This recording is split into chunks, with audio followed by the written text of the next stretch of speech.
Tout a commencé comme un hommage pacifique pour se souvenir de la vie de Sarah Everard, 33 ans, qui aurait été enlevée et assassinée alors qu'elle marchait seule à Londres il y a 10 jours.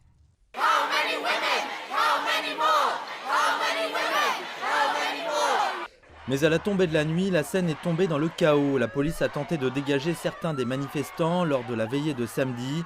4 personnes ont été arrêtées lors de l'événement qui avait été officiellement arrêté plus tôt, au milieu des craintes qu'il pourrait propager le coronavirus.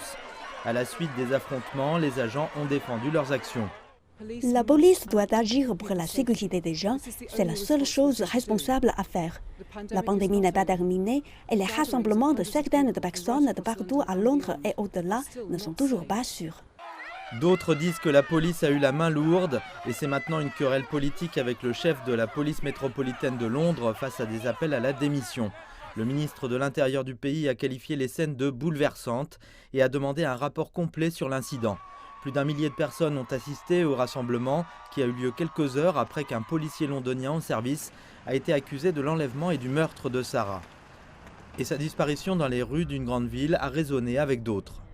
Je pense que nous avons tous connu être catcalled dans la rue, vous le savez, avoir des gens qui crient des choses sur vous. J'ai été victime de harcèlement sexuel dans le métro, dans les clubs, et je suis allée à l'université à Londres. C'était donc quelque chose d'assez envahissant pour moi et mes amis. J'ai littéralement eu quelqu'un coller ma main sur ma jupe alors que je marchais dans un club. J'ai été littéralement agressée dans un taxi par un chauffeur de taxi.